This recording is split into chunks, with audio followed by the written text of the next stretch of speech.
મિત્રો, ગયા મહિને એટલે કે જુલાઈ 2025માં અમદાવાદ શહેર પોલીસ કમિશનર ઓફિસ ખાતે એક સંકલનની બેઠક યોજાઈ હતી અને આ બેઠકમાં ભાજપના ધારાસભ્યોએ અશાંત ધારાનો મુદ્દો ઉઠાવ્યો હતો. તો બીજી તરફ આજે એટલે કે 12 ઓગસ્ટ 2025ના રોજ ભાજપના એલિસ બ્રિજના ધારાસભ્ય અમિત શાહે અશાંત ધારા મુદ્દે મુખ્યમંત્રીને પત્ર લખીને ફરિયાદ કરી હતી. તેમણે કહ્યું હતું કે સમાજના કેટલાક પૈસાદાર લોકો દ્વારા મકાનો ખરીદવામાં આવે છે અને પાલડીને જમાલપુર કે જુહાપુરા બનાવવાનો આખો પ્લાન ચાલી રહ્યો છે. લોકોનું પણ કહેવું છે કે સરકાર યોગ્ય નિર્ણય કરે અને અશાંત ધારાનો કડક અમલ થાય. હવે આટલી વાત સાંભળ્યા પછી તમને ચોક્કસથી એક સવાલ થશે કે આ ગાંધીના શાંત ગુજરાતમાં આ અશાંત ધારો શું છે.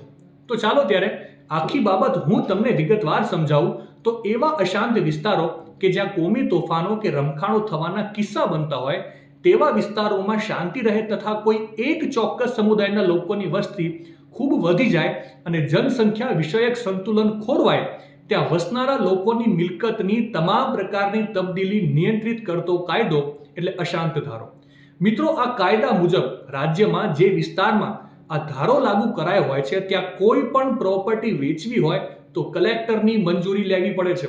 કલેક્ટરને આ મિલકત કોને વેચાણ આપવામાં આવી રહી છે તેની પણ વિગતો આપવી પડતી હોય છે અને ત્યારબાદ કલેક્ટર ખરીદદાર અને વેચાણદારને સાથે રાખીને સુનાવણી કરે છે અને જો આ સુનાવણી દરમિયાન કલેક્ટરને વેચાણનો મુદ્દો યોગ્ય લાગે તો જ સોદાને મંજૂરી અપાય છે. અશાંત ધારા અંતર્ગત કલેક્ટર પોતાના વિસ્તારમાં કોઈ મિલકત અંગે શંકા જણાય તો સુઓ મોટો ફરિયાદ દાખલ કરી પોતાની રીતે આગવી તપાસ કરીને મિલકત ટ્રાન્સફર માટે તૈયાર થયેલા માલિકને તેની મિલકત પરત અપાવી શકે છે.